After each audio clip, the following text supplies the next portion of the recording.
My name is Nikolaus Rittinghausen, and I'm the Senior Advisor and Project Officer at the Center for Cultural Diversity in Aging. We have a very diverse representation today. We have people from government departments, we have people from peak bodies, we have people from aged care providers, multicultural providers, ethno-specific ones, generalist providers. The Center for Cultural Diversity in Aging, which is supported by Benetas, is funded by the Australian Department of Health, and we are very glad and very pleased that we have departmental representatives sitting in here today. Our vision is that that all aged care consumers in Australia experience inclusive and accessible care.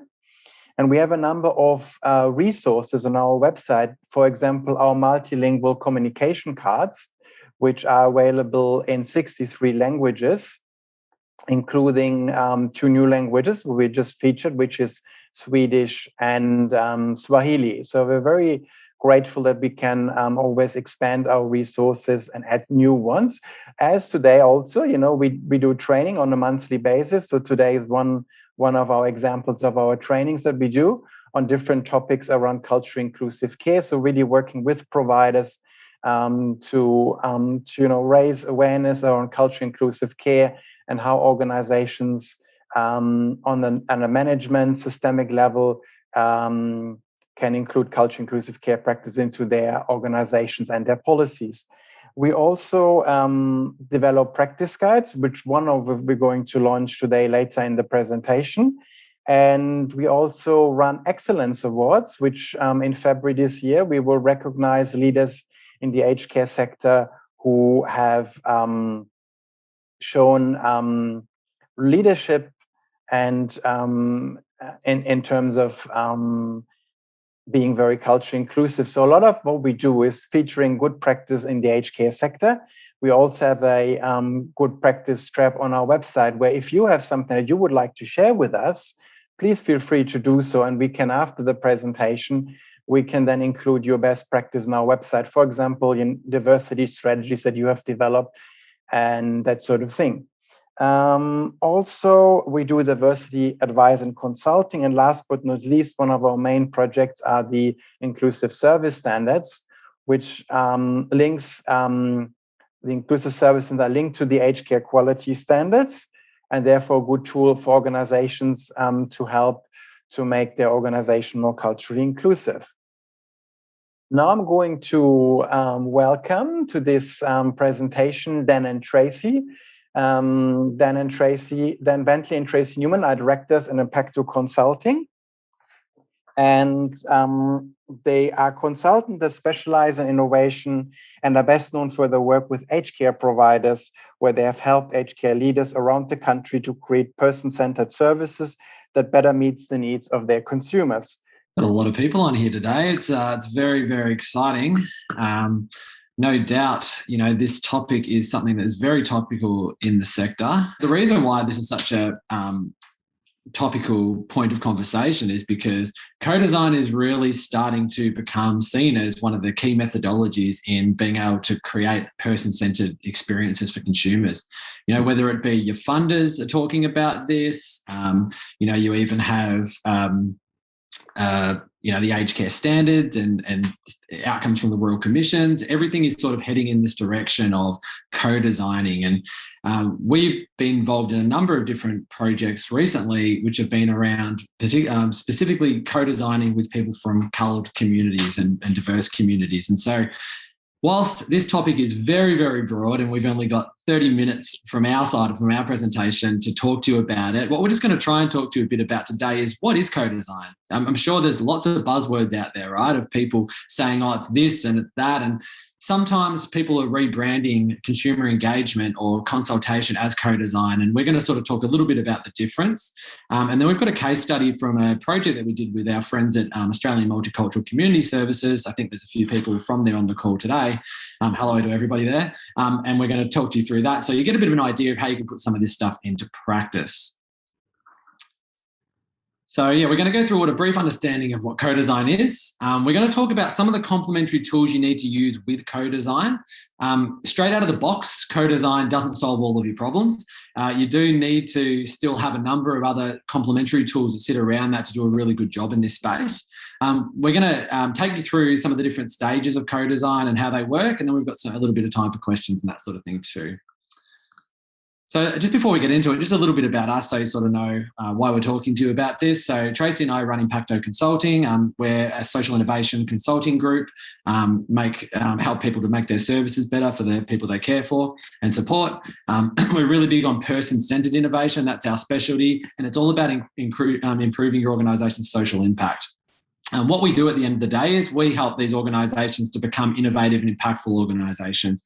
We have a process and a program that enables them to be able to sort of go away from being a traditional and just surviving organisation and becoming this innovative and impactful organisation that delivers great outcomes for their clients and their consumers.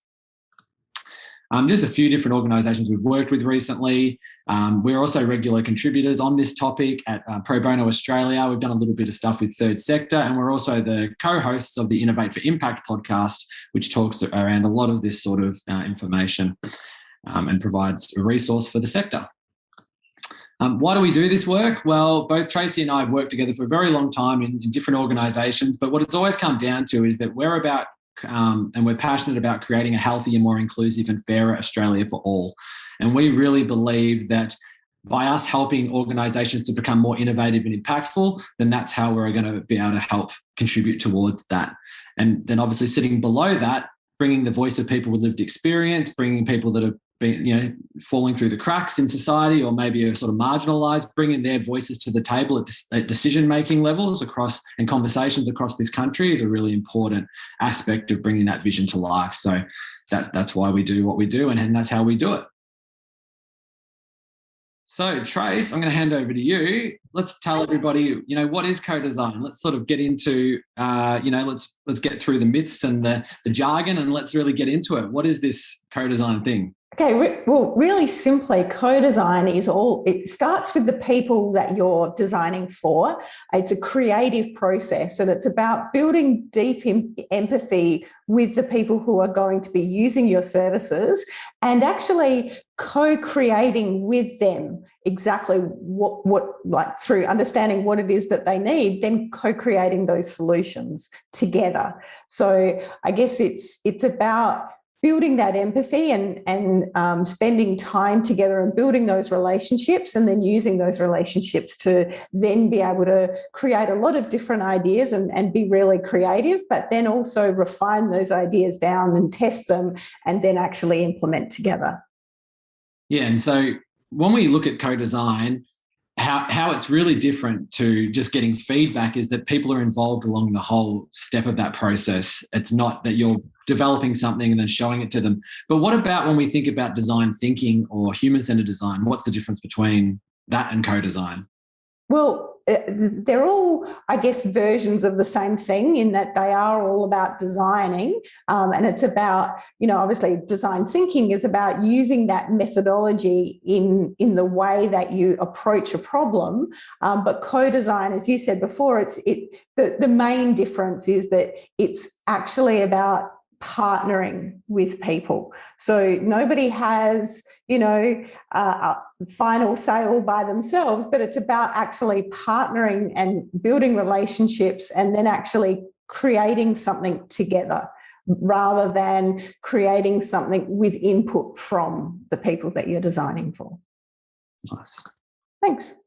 And as Dan said before, there's some other things that sit alongside co-design that are really important. And one of those is systems thinking.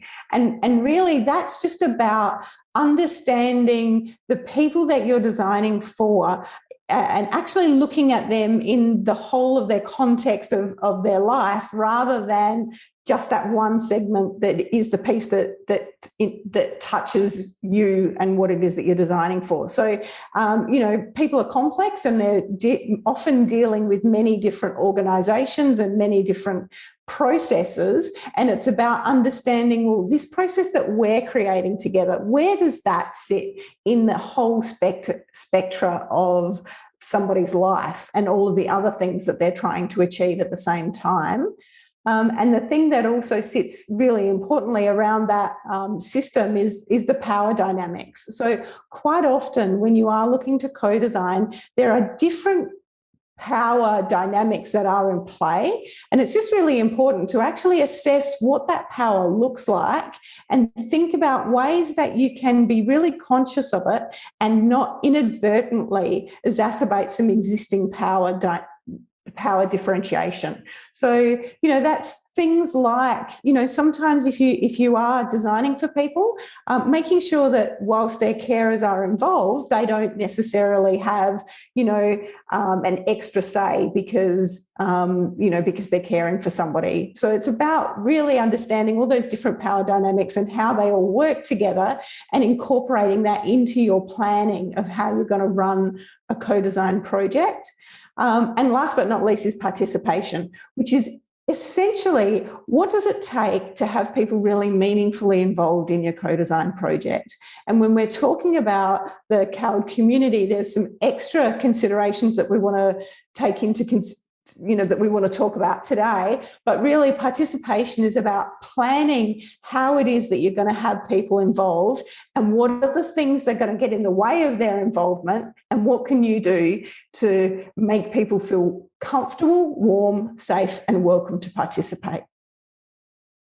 So the things that we talked about before, like these additional considerations. So these are quite often important regardless, but specifically really important when you're looking to co-design with the CALD communities. So number one is all about relationships and trusts. So co-design can't move faster than the relationships and the trust that you need to build to be able to partner. So, you can't kind of rush through this step. You actually need to allow time to make people feel welcome, to build up that trust. And usually the best way to do that is through leveraging existing relationships. So that means, using your people within the community to help you, like really right at the very beginning, when you're actually planning your co-design, that's a good opportunity to actually even co-design, like how do you want to be engaged? What's going to be really meaningful for you?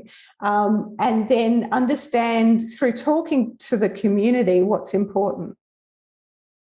Sorry, we've got some sound. Okay. And then when we want people to be involved, it's important that we give them choice. Choice is really important for people. So when we're inviting people to be involved, we're actually giving them a say in how involved they want to be, and not just sort of giving a one-size-fits-all approach to people if they want to be involved in a co-design project. And of course, using interpreters. You can't build relationships and trust, and you can't make people feel welcome unless you've made sure that they are able to understand what's being talked about. And it's a really important piece also to make sure that you are framing up what you're looking to achieve with the interpreters so that they understand that context of the language is really important, and that you're playing back to the people that you're co-designing with, what's being discussed, and making sure that there's no sort of changing of context in that communication.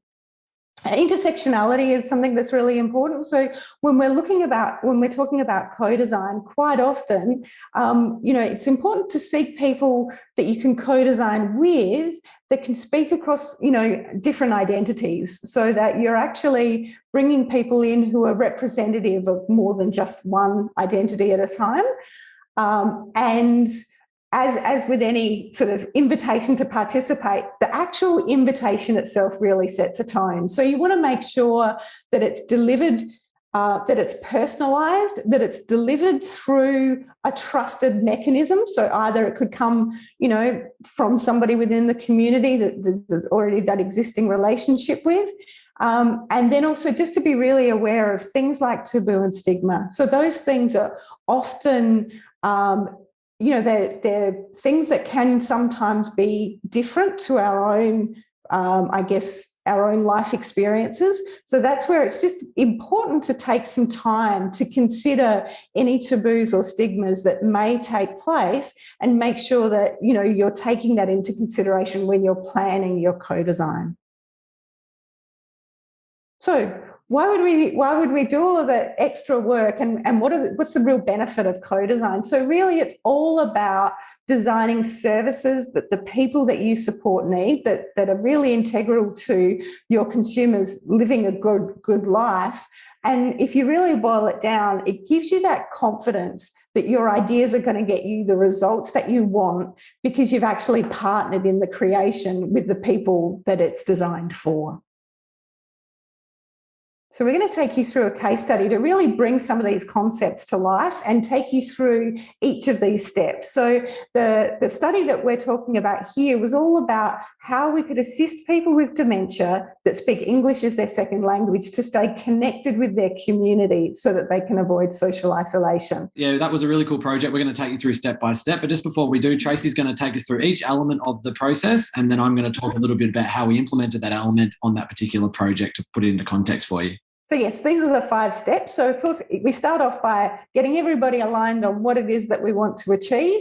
So when we're talking about defining and aligning, we want to make sure that we've defined the problem, that everybody understands what it is that we're looking to achieve. But we've also spent that time really understanding, like, what's the real issue here? And then we're not just fixing symptoms, that we're actually dealing with the root cause. So obviously, you know, we use a range of different methods to have that come to life.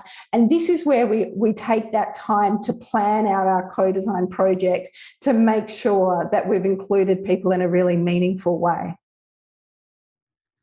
Yeah, so here's a picture from the work that we did, and you can see Tracy here working with a couple of participants. And what we had to do when we were planning this project was we really had to start thinking before we even got started on how can we make this project really easy for people to participate in and make it so that they feel comfortable and they enjoy participating in it. So we had a couple of, I guess, challenges with this particular group. We had a lot of people were from obviously cold communities. So we had some people that were speaking English, some people that weren't, and maybe they could before, but they can't now because there was also, and everybody in that group also was living with dementia as well. And yeah, there was a whole heap of different bits and pieces that we had to consider. And so before we could even get in there and start inviting people, we really had to think through, like, how is that going to work? So we used a number of resources from Dementia Australia to try and understand how we could make the environments dementia friendly. You know, things like lighting, using presentations, using, glossy paper, shiny desks, all these things you need to consider because for different people that can have an impact. So we had a bit of a checklist and worked through that. And then we also thought from a language perspective, how can we also make it so that everybody can contribute and everybody can communicate and understand and feel heard? So we had either people that were there, we either had participants. So we had about 5 different communities, I think. And we had people that were there that could either speak their language and translate, or we had invited people that were able to be sort of multilingual and be able to participate in both. We also tried to make all of our workshop materials is easy to understand for anybody. So we used a lot of pictures. We used, just really, really like simple sentences on a piece of paper underneath a picture so that just anyone participating, whether they spoke English or didn't speak English, was able just to really understand what we were talking about without needing to speak to them, for 30 minutes and then say, okay, now participate. It was just about making everything very, very, I guess, thoughtful in that way of, communicating well. And I think that's what was really important. So, we'll take you through the next few steps and we'll share a little bit more around how we sort of brought that to life. Okay, so the next step is about building that understanding. And that's actually where we spend time with the people that we're designing for or designing with and understand everything that I guess is going on in their life and the context that can sort of bring all that together. So when you talk about co-design, people automatically start thinking about workshops, but that's not the only way that you can run a co-design project. So obviously workshops is one of them, but interviewing and actually having those one-on-one conversations is really important, but also, actually getting people to spend time observing and watching people as they go through their daily activities. And if it's something over a longer period of time, you can also get people to complete things like photo journals or diaries and actually collect that information over a period. So here's another shot from the workshop. You can see here we're all spending some time with this lovely lady in the purple sweater. Her name was Miriam. She was telling us stories about her life and I guess how she does and doesn't currently contribute to her community. And we're asking her questions about, how she was, what she would like to do, what she's currently doing. And we had a bunch of different stakeholders around this table. You can obviously, I'm there. Her daughter, who was also her carer, was there. And we also had representatives from AMCS, Dementia Australia, and also from Carers Victoria. And so what we were able to do is kind of get this really good understanding. And it was mainly Miriam was sharing in this particular point. But as we went through this workshop, we're all sharing stories and we're sort of building this group understanding from all these different unique perspectives of the challenge. And so when we got to the next stage, we all sort of went in there, sort of all seeing each other's point of view. And I think that's what's really important about co-design is that no one has the power. It's that we all are sharing from our perspectives and together we all want a solution. And we can get really clear on what that solution could look like by spending that time to talk together. And you saw before we had Tracy doing an exercise with people. We spoke a little bit at the start too. When you're dealing, especially with working with coloured communities, it's important that you have flexibility in your methods because, for example, Tracy's there and she was writing. That's because the people that she was working with were much better at verbalising when they communicated rather than writing. So Tracy said, look, let me write for you. You just tell me what you want to say and I'll write it down. And they were like, that's great. That's really works for me. Whereas next to her, you can't see it in the photo, but there was another group who they preferred to write because that was easier than talking. So you just got to give a lot of options and you've got to be very flexible as the facilitator to provide those options for people and not be very rigid in your approach. And ideally, like Tracy said at the start, the best way to do it is to engage these people even before you start and just sort of say, how can we bring the best out of you? You tell us what you need and we'll set up these processes in a way that's going to enable you to be able to work with us. So that's essentially it. Okay, so the next part is the where it gets to be really fun. You've built up that understanding, and this is actually where you get to create and test ideas. And so using all of those insights, everybody can then work together on creating some ideas. But it's important at this point in time to actually coach people on the idea of holding their ideas lightly and not actually, coming up with an idea and then, we've got to progress at all costs. So we use things like brainstorming. We then, get people just to sit quietly by themselves and create ideas.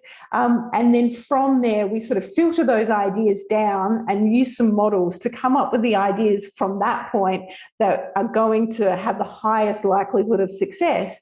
Because here we want to think about, well, what's desirable, what's going to have a big impact, but also what's going to be sustainable and what is really possible for us to create. And we actually share our different perspectives across all of those views as well. So yeah, you can see here when we're looking at a good idea, what we're after is, do people want it? Is it possible to sustain ongoingly? And is it possible for us to create? So back to the story. So here, what we did, in this particular workshop, we had everybody take some time after we shared these stories, and we did a few different exercises to sort of understand what a day in the life of looked like for people. And we shared those stories from all those different perspectives. We said to people, okay, well, if we wanted to involve people more in the community, what are some of the things that we could do? So we all sat there and we came up with a number of different ideas, and then we started having discussions around what are some of those ideas. Unfortunately, in this shot, you cannot see the entire group. We're sort of in a bit of a horseshoe here, and this is sort of taken over the back of some people's heads, but we had a number of people with lived experience sitting down and part of this group, which we would have loved to have got in the shot, which looks a bit better. But I just wanted to make sure that that it wasn't just all the other stakeholders being involved in this and other people left out. That definitely wasn't the case. So yeah, we did that. We went through, and there's a number of different things as well that I thought I'd call out that we realised going through this, and Tracy touched on it earlier, was around like stigma. And this workshop supported by Dementia Australia, and it was about specifically looking at people living with dementia, but bringing up that word made a lot of people really, really angry in the group. And for some communities, just that word and that diagnosis of that word was really triggering for people. So just to sort of go back off what Tracy was saying before, it can be really important as well, just even before you get started, to if you're looking to invite people and get them involved, understanding that sort of thing as much as you can also even help with participation. And so then the next step is, once we've sort of filtered through those ideas, what we want to do is we want to actually create a prototype. And a prototype is essentially, I guess, a way to put your ideas into the hands of the people who are going to be using them.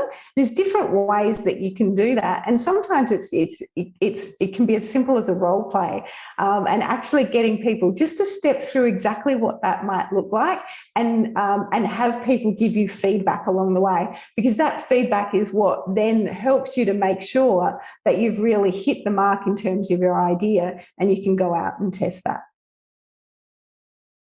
And so we did that with this group here. And what we did was we gave them a number of different tactile type things. We had Play-Doh, we had toy cars, we had paper and textures and all sorts of stuff. And again, it's just about, anything that people can participate in. And one group decided to make a brochure. So they worked together to create a sort of a dummy version of that, I guess. And this particular group wanted to trial a service where it was like a home pickup service that AMCS could offer their clients and then take them to culturally appropriate events. And so they were here building out a role play here where they were going to act that out so that the other group of people could actually give them feedback and say, well, look, whilst you've come up with that idea and you think it's good, we see some holes in it here because, it starts off with an email and I don't like checking emails, for example. And they were, we hadn't thought of that. So that sort of thing. So just enables you to get that little bit of feedback. And then what we normally recommend too is, by this point, everybody in your co-design group has probably fallen in love with the idea. So it's really important as well to, once you start getting beyond this point, start showing some people who weren't involved in that are from those same communities, just to get some new feedback in as well, just to make sure that it's still on the right track. That's it. So now now that we've, I guess, done that testing, we've implemented those improvements, and we're actually ready to implement our program. So this is where we just use your kind of your standard business tools, and it's really important at this point is to have that plan that makes sure that everybody knows what they need to do and when they need to do it, and that it's built in so that everybody knows what's happening from this point. And it's particularly important that the people within the co-design community and your fellow co-designers actually know what's happening in terms of the implementation phase, because sometimes that can be a little bit invisible for them. And then last but not least is all about delivering impact. So this is how can you create ways to continually evaluate whether or not the object that you've designed, whether it's a service or changes to existing services, are they having the desired impact? So you did all this great work at the beginning, understanding what's really important for people, and now it's time to revisit that and make sure that I guess that what you've created is having the desired impact, and if not, can you continually revisit and continually iterate and improve it? So we're at the exciting part now where, how do you actually get started in an organisation? I mean, we've gone through at a fairly high level today, but what are some of the ways that you can get started? So I guess it's about, how can you incorporate some elements? How can you actually get people more involved and give them that opportunity? And, if you're not in the, probably your first co-design project doesn't want to be about redesigning every single one of your services, but maybe you could start small, and then when you build up your success in that and you start building those relationships with the rest of the people you're co-designing with, share those benefits across your organisation and out into the community, but also, encourage other people to implement elements of the co-design process. If you're already part of the way through creating something, maybe you could start with testing it and actually go out to the community and test it before you implement, and just sort of start gradually and build your way up from there. Cool. And so, there you've got a little bit of an understanding there. I hope everyone's still okay. That was a lot of information we just threw at you. Totally understand that. But look, I know this is being recorded, so it is able to watch it again and that sort of thing. But we also want to talk to you a bit about something that we really believe in too, is that organisations at the moment we're seeing are doing a lot of things like having, agencies like us help them on a particular project or do a particular project for them, or they're investing in technology to really help them to be able to pull internal ideas out from people across the organisation, or they're, doing things that they've seen Facebook and people like that are doing in Silicon Valley, and having beanbags and table tennis tables to try and get people to be more innovative. But I guess the thing that we want to kind of leave you with here is that it's really important that organisations actually start to become person-centred in the way that they work on a day-to-day basis. It's not just about running a couple of activities here and there. Co-design projects are really good, and like I said, we do this sort of work with organisations, but the thing that you really want to do is build that, you need to skill up your whole organisation, or at least a number of people in your organisation, and make this the way that you work. Because this is where we really believe the sector's heading. You're seeing it, like we said before, through funders, through the aged care standards, the Royal Commission outcomes. All this stuff's sort of heading in this way where you need to deliver person-centred outcomes, and the only way to do that is to create an organisation that truly is person-centred and collaborative. We do have, this is the stuff that we believe that you need to have. You need to have people who align to your mission, leaders that bring this to life and foster creativity, have a way to make sure that you are constantly client-centred and collaborating with clients, which includes co-design like we just spoke about, and then have empowered people where you can get out of their way and give them the tools so they can do a really good job to collaborate with your clients and consumers. Before we go to the next presentation, I just want to encourage people maybe just to write down maybe one sentence or one thought of maybe their biggest take-home message. So the next presenter is Rene Bogna. She is the manager of residential care at Fondita Care Templestowe.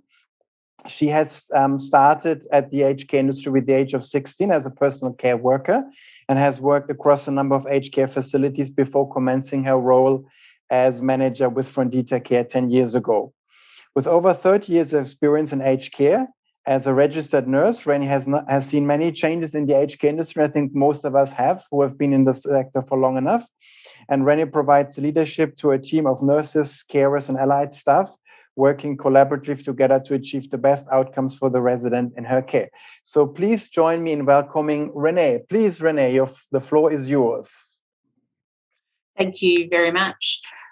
It's a great privilege to be here and be asked to talk about Fondita Care, who I am involved in, and hopefully we can, through the presentation I do, show you some of the work that backs up what our previous presenters have spoken about.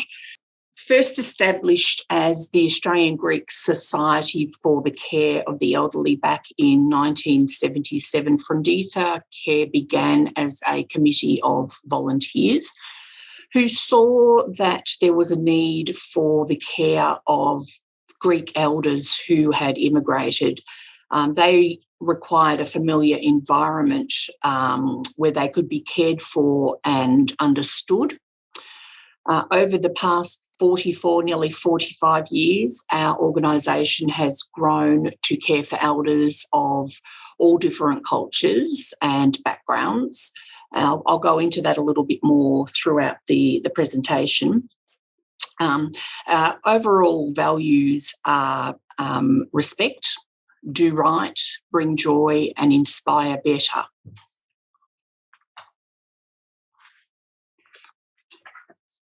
For us, Fondita is a Greek word, and Fondita translated basically means care. So our ethos is a bounty of care, and that's what drives us to go beyond the physical and the health needs to embrace a culturally rich environment that inspires celebration and fosters belonging and enhances the well-being of all of our residents. As a not-for-profit organisation, we hold our head high knowing that everything we do is for our elders and for their families. Working hand in hand with our colleagues, our volunteers and the community, we provide highly rated facilities for those in our care and for those who need it most. Our goals are to excel in the provision of consumer-focused, culturally appropriate quality care, to encourage and procure community partnerships that promotes and supports quality care for our elderly, to be a leader and an innovator in multicultural care and services, acknowledging the historical legacy and looking after older people of the Greek background, and being consultative and collaborative and working partnerships with other service providers and CALD communities. Frondita's service has grown and expanded from residential care to community care, and we now provide a complete continuum of care. We remain true to our original commitment and provide a high standard of care to the people who are devoted to sharing love and bringing joy. We appreciate the sacrifices our elders have made through their life journey, and it's their time now to enjoy the fruits of the care that they have invested in us and thrive in our bounty of care. Currently, Frondita Care provides residential care to 486 elderly over 5 aged care sites. We have 4 aged care facilities covering all regions of Melbourne, and they provide the traditional cultural Greek model of care.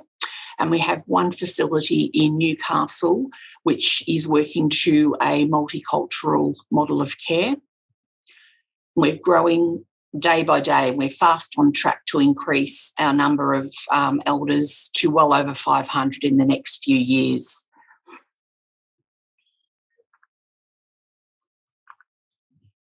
We have community services. We have 600 home care packages. We have 40 independent living units at our St Albans site. We have over 174 registered volunteers in our volunteer program. We do planned activity groups around all metropolitan Melbourne regions. We have social support programs for our elders. We have host home programs. We do domestic assistance. We have access and support programs. And we also have brokerage services.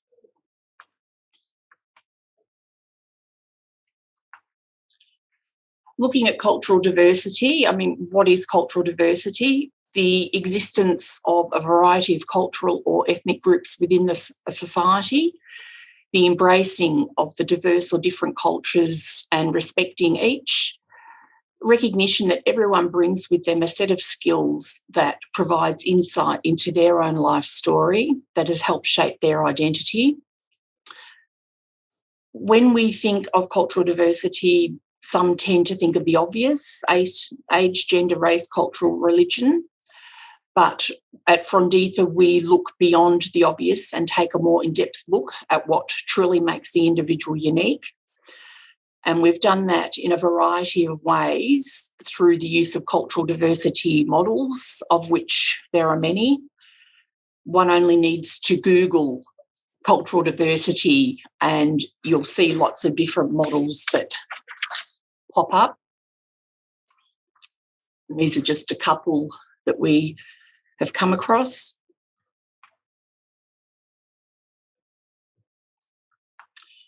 When developing our framework, we took into consideration the publication that the Australian government has put out, and I've put the reference there for you. Our framework sets out how the aged care system can meet the diverse needs of all older Australians and aims to make sure that the services are safe and respectful to people from diverse backgrounds and their life experiences. There are a number of supporting resources and supporting tools and frameworks that work alongside this. I've listed a couple on the next slide. And again, the reference there for you. When looking at culturally specific care, it's estimated that in Australia, 1 in every 5 people aged 80 years and over is from a CALD background. And by 2026, this ratio is expected to rise to 1 in 4. People from CALD backgrounds often require aged care services sensitive to their specific cultural, spiritual and dietary and linguistic needs. cultural specific care becomes especially important for older people because they gradually forget their English and they will revert back to their mother tongue. And the negative effects of ageing can lead to devalued status of older and frail aged people. We know there are a number of barriers to cultural care, some of those being the language differences, cultural misunderstandings, difficulty expressing their needs, system complexities, the lack of cold appropriate facilities, the difference in views regarding gender roles, issues around privacy, mistrust of authority, struggles adapting to foreign environments,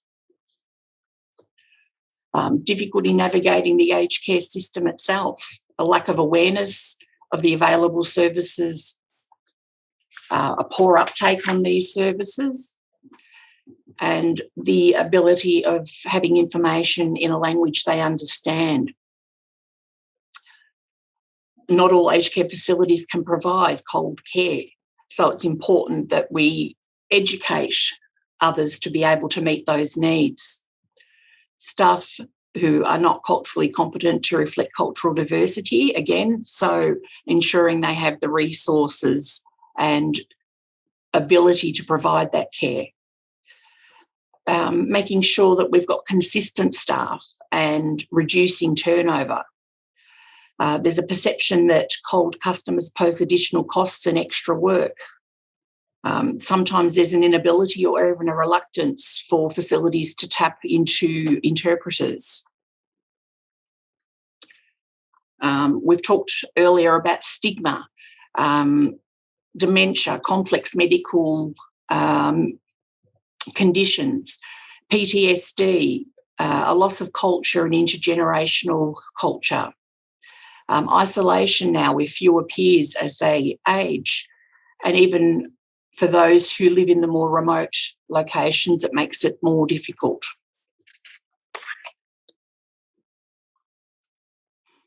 So where to start? What Frondita have done is look at the importance of staff. So care and compassion for the elderly come first. We have courtesy and politeness and consideration for all, including our colleagues. Currently, we employ over 700 staff from over 64 countries. We have approximately 232 Greek-speaking employees and many, many more like myself who are learning.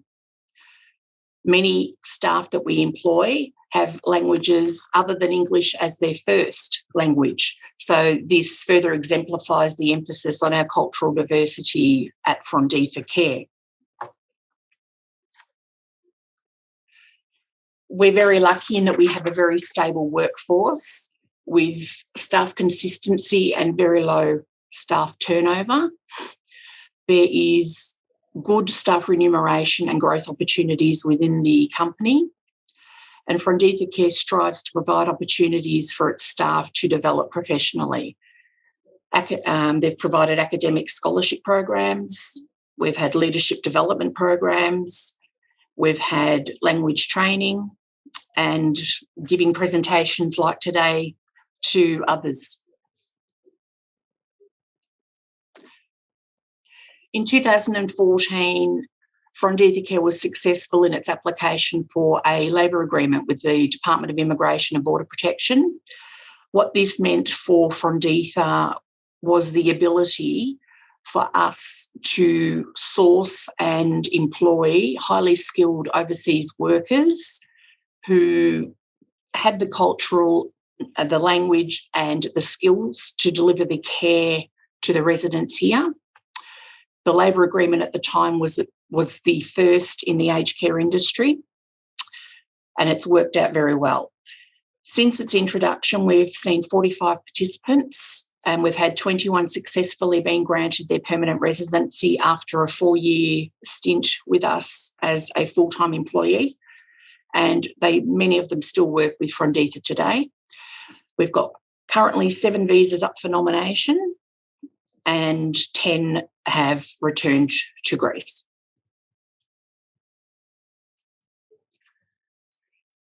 Our community involvement is very high.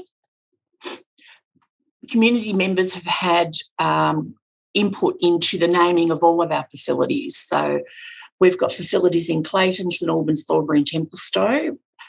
As you can see, 1983, the very first facility built at Clayton was Pronya. Pronya is a Greek word and that means welfare, health and welfare.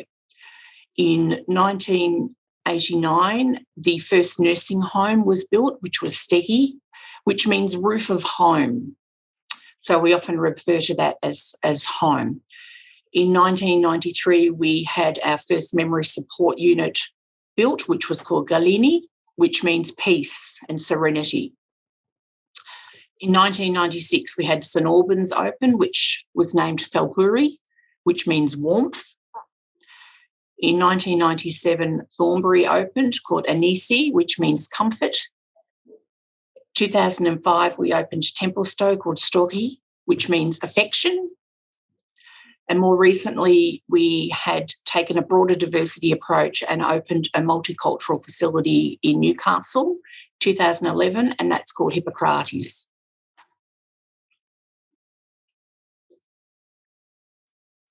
Frondita Care has a large presence in the public eye.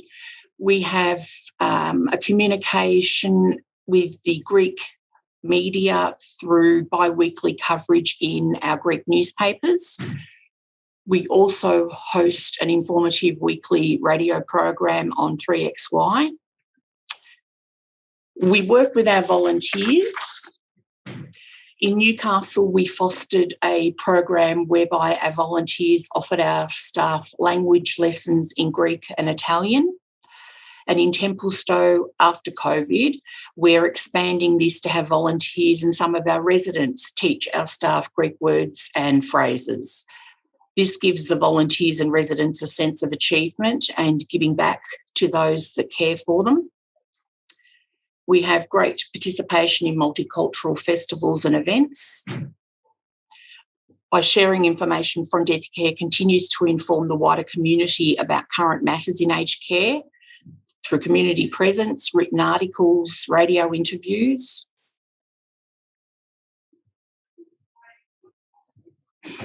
We have membership for Frondita. We also have annual general meetings. We have a large social media profile. We do annual reports, media releases, newsletters and publications. We maintain community connections. We have fundraising and auxiliaries. Our auxiliary committees are present in 3 of our facilities and they have organised fates and walkathons, radiothons, fundraising, luncheons, dinners, auctions and many other events. We've had cook-offs, we've had fashion parades. This is an exemplary example of the community collaboration and involvement and shows their commitment to the organisation's cause. We've produced a number of pamphlets in English and Greek. We've done handbooks, resident handbooks in English and Greek. We've produced facility storyboards and DVDs celebrating our history across all sites. We've worked with the community partners and Oakley Grammar and the Hellenic Medical Society of Australia to deliver a month-long cross-platform campaign on dementia awareness through our radio program. We've collaborated with the community partners and left a legacy in a bilingual children's book called Yaya at the Market. We have, I think, twice now made recipe books and cookbooks from Greek family recipes. And our recent project, 200 Years On, Conversations of Legacy and Identity, which was recently shared in September. This was undertaken because 2021 marks 200 years since the beginning of the Greek Revolution and celebrates an everlasting legacy of hope and resilience and pride of the Greek. To commemorate, Frondita collected stories of over 200 Greek Australians.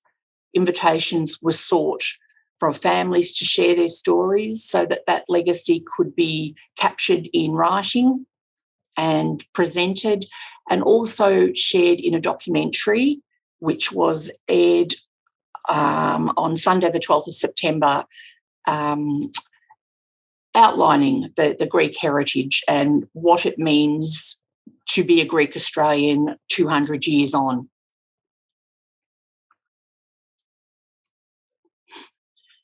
As for our redevelopments, Frondita Care has undertaken a number of redevelopments in the 10 years that I've been here.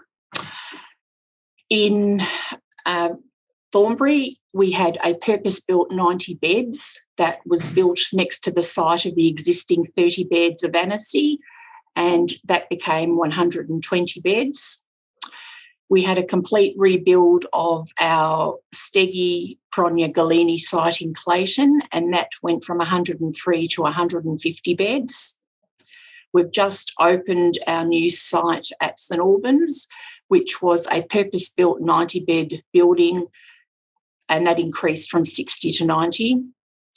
And we are in the process of redeveloping the older section of our shared en-suites into single-room, single en-suites here at Templestowe. So when planning our redevelopments, we've actively worked with residents and families and visitors and stakeholders. We've taken feedback from our annual surveys, and we've taken on board resident relative comments on how we can improve the building and the services. Our feedback surveys are in Greek and English, available electronically or paper-based. They can also be conducted by interview, and we've engaged the services of others who are a mutual party to assist in asking our residents to give their feedback, ensuring a non-biased result. Development plans were placed on display and feedback was sought from all interested parties. We had Dementia Australia assist us by conducting environmental audits of our sites, and obviously we've had lessons learned from all our other building redevelopments. Frondita Care are constantly co-designing and consulting with others, and this has become embedded in the services we provide. In Annecy, we had the redevelopment of the memory support unit, and the garden pathways were designed around 2 olive trees that were originally planted when the 30-bed facility opened. These trees had and still have huge cultural significance to the facility, and they were kept in their original position. The residents, as you can see, love to still pick and marinate their olives, and this has become an annual tradition. This is our St Albans rebuild from a 60 to a now 90-bed facility, and our residents moved in last week. Our lifestyle programs, we know our elders still crave the experiences and events that makes their lives special, so the lifestyle programs are designed to create these opportunities. The programs are designed around the Greek culture and are based on feedback of what our elders feel are important to them. Learning and sharing and celebrating different cultural, festive and special events brings people together, enriches their lives and improves well-being of residents. Language, music, food, social contact and the environment are critical to meeting their needs and having their cultural connection. This was our first time that we marched in Melbourne, and it came about through a request of residents who wished to participate in the Greek Independence Day March. So a large coordinated effort was undertaken to make this wish come true. At Frondita, we realise the values of cultural, spiritual, and emotional needs to the well-being of our elders. Fundamental to improving health and well-being, they create a strong sense of belonging and connection and relevance, and age doesn't stop fun. We try and empower the residents' lifestyle and service choices and enable them to live how they want to live and enjoy what they love. More recently, we've captured social information on our Key to Me social profiles and have recently implemented this 5 Things About Me poster, which serves as a getting to know you conversation starter. The residents contribute to the stories they want to tell, which is filled in each of the petals of the tree with a photo in the middle, and they add their special personal touch with selected stories and photos. Our dining experience, we have recently introduced murals in a number of our facilities, and they reflect Greek restaurants. These murals have added an aesthetic look to the home, but have also enhanced the dining experience for our residents, particularly those in a memory support unit who consider dining al fresco by the water a social event. Our menu involves designing based on feedback from our residents. It is a traditional Greek cuisine. In May this past year, Templestowe held a tasting evening and gathered feedback from families, residents and staff who attended. This provided an opportunity for families to sample the food and examine and taste the different textures of modified diet meals. We had very good feedback from that. And from our residents, when we ask our residents for our newsletters, what is it like to live at Frondita? We're given feedback. They like the Greek culture. We like the customs. They share their life. They enjoy celebrations, name days, Easter, love the Greek dancing. They love the language and the heritage. They love that we keep the food and culture and customs alive, reminds them of being back at home. Frondita is important because while I'm here, I'm given the best care possible. The culture we have is rich, makes them happy. Frondita is still connecting them with the outer community through our programs and our newspapers. And Frondita is very important to me because they focus on our culture and customs, and the program is very rich holistically. Thank you very much, Rene. That was a fabulous presentation, and I think I really liked the 5 things about me. So I think that's really beautiful that you developed that. So it's also, it's part of co-design, and I'm finding more about the person. I think that's really fantastic. We'll now go into the Q&A mode. So there will be opportunity to ask questions to the presenters. Anything that you want to ask. But before this, one more thing. We had a comment from Ram in the chat about, particularly he was pleased that Rene mentioned that the term elder for seniors rather than the aged. Is there any comment, Rene or Tracy or Dan, on what has been just said, or anything that you wanted to share? I wanted to talk about how I loved the approach of having the dining experience. So, that the families could come and everyone could just sort of have this great opportunity to try out all the different food, and that you got everybody involved in that way. So you did 2 things. You actually created a great social event, but you also tested out that food and made sure that, you really had hit the mark. So I just wanted to call that. It was important, I think, for us to get the message across to the family that no matter the consistency or the dietary requirement of their loved one, they got the same meal. It wasn't just brown meat and 3 veg slopped in a plate. It was the actual meal of the day that was prepared correctly for them. And they were amazed at how the different consistencies through IDSI, the new nutritional standards, how the taste remained the same, although the texture be a little bit different. It was still appropriate for their loved one to eat, but it did taste like what it was supposed to taste like, and it looked visually appealing on the plate. Mm. Rene, we have another question for you while you are there.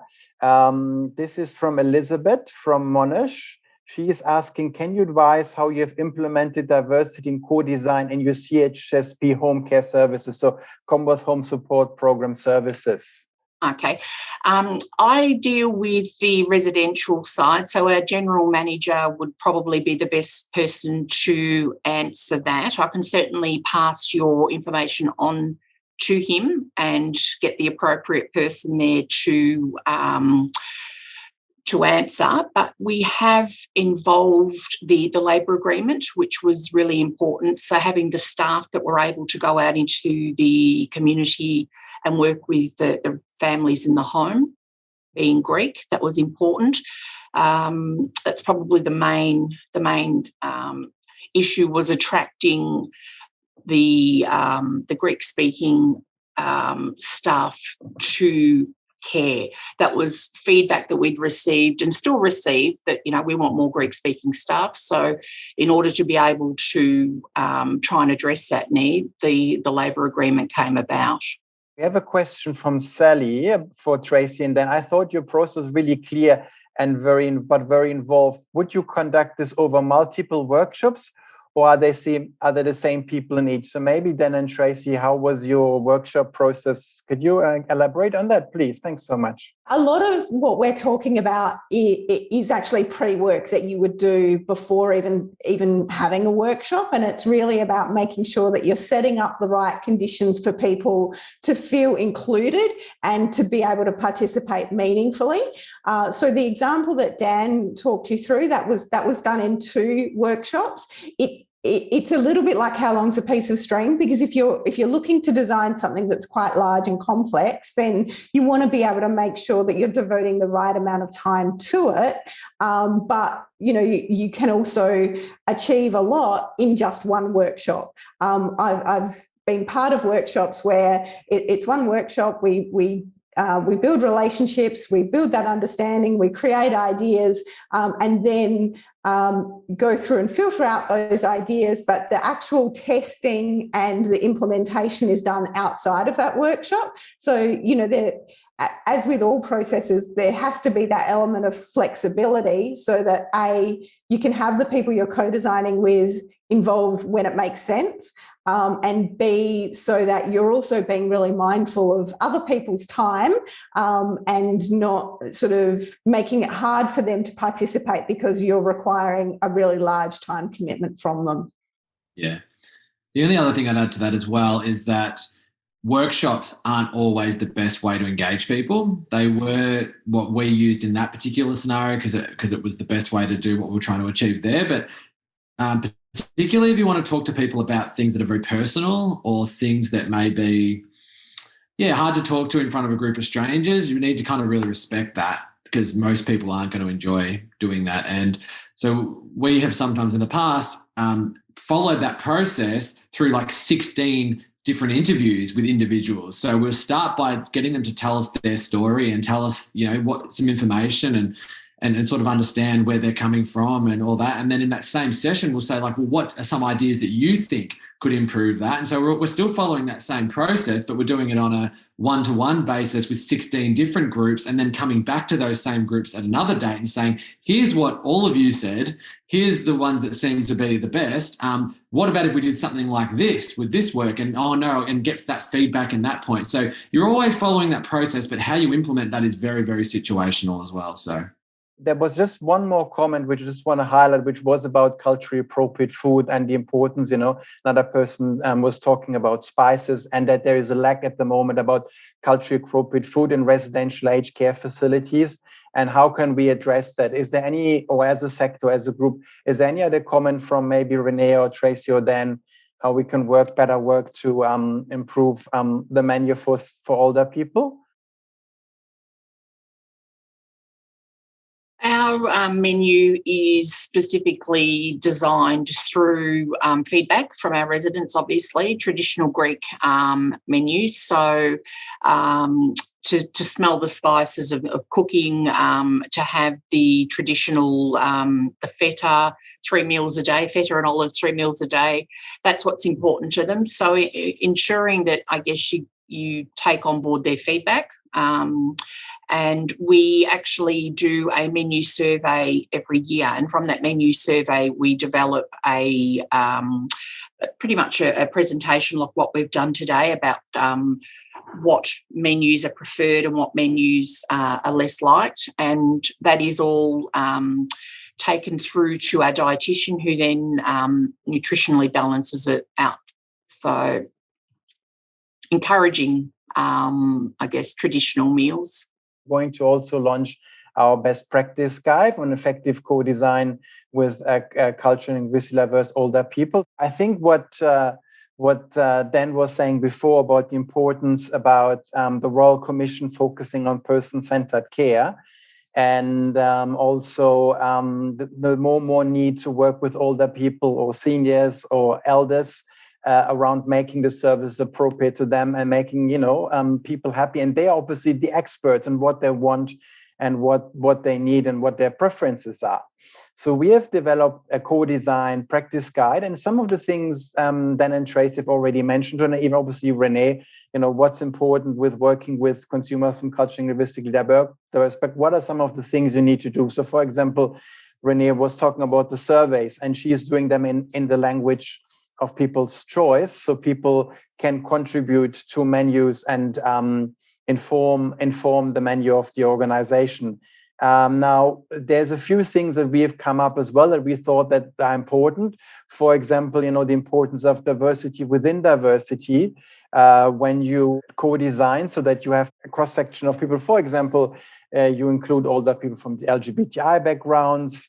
You have new and emerging communities you talk with. But ultimately, and I think Trace said it before, it's really about what the community wants and what the community needs. So really that the groups you're consulting with are also, a representation of your community, and then hence their information there, what you consult with them, then result in your product or in a better service, that sort of thing. Obviously, the importance of language.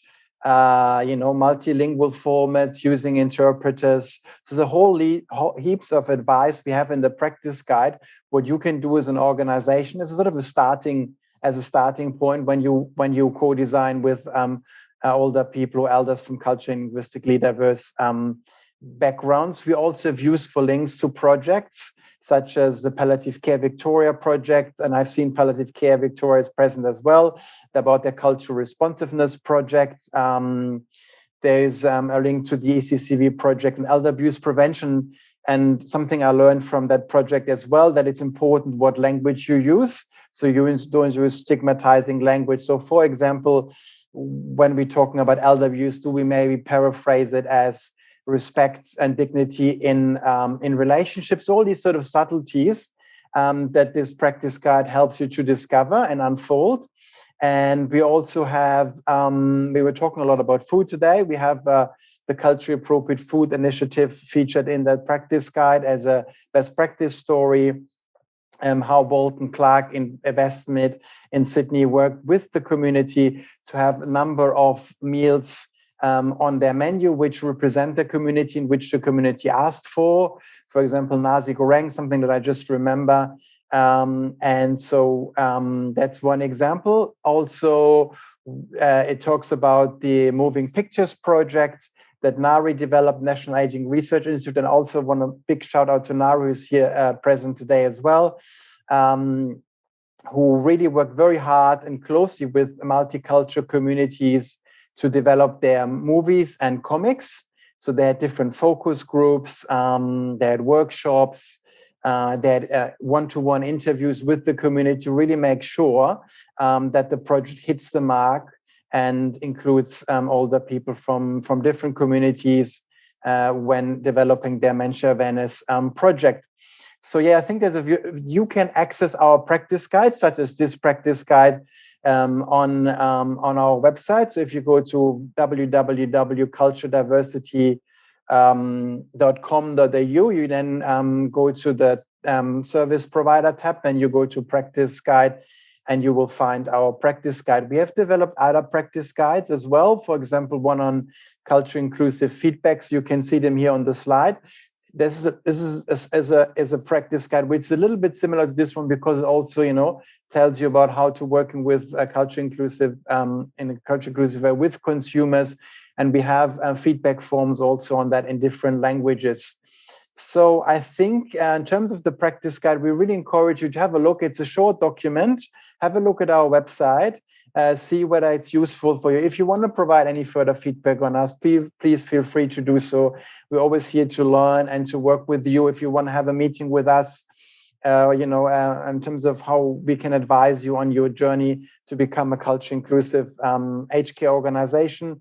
If it's new for you, if you are, whatever stage you are, we're happy to help and support you. I just want to mention at the end our inclusive service standards that we have.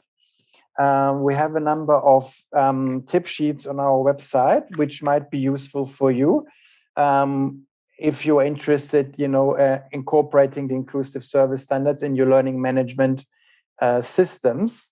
So, for example, one of the tip sheets is about aligning performance measure of the inclusive service standards with the aged care quality standards, and linking the service standards to the aged care quality standards charts. We also have a sample diversity and inclusion staff survey. So things like that we mentioned here today, when you have an organization, what you can make sure that your staff are feeling welcomed, that they feel part of the organizational culture.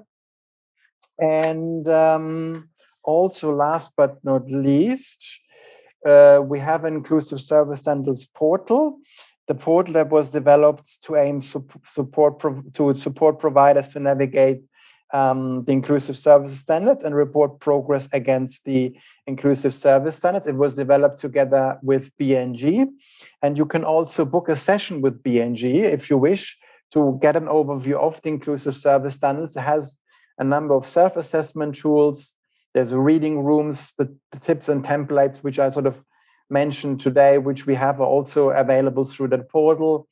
And you can really use it and adapt it to your own organizational needs as well, and has a lot of ideas, for example, how you can link the inclusive service standards to the aged care quality standards, how you can, at the governance level, make sure that your organization is a culturally inclusive organization.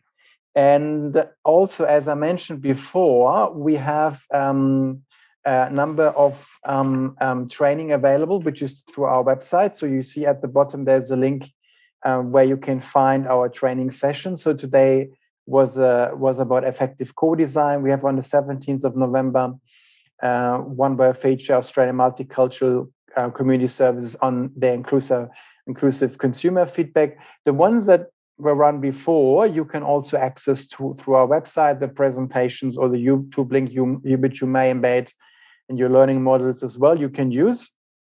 And as indicated as well, we run diversity communities of practice, which are really about helping and enhancing peer-to-peer learning, which we run every 3 months. So the next one is coming up in November, which is around diversity planning and diversity plans, and what are the certain things that you need to consider.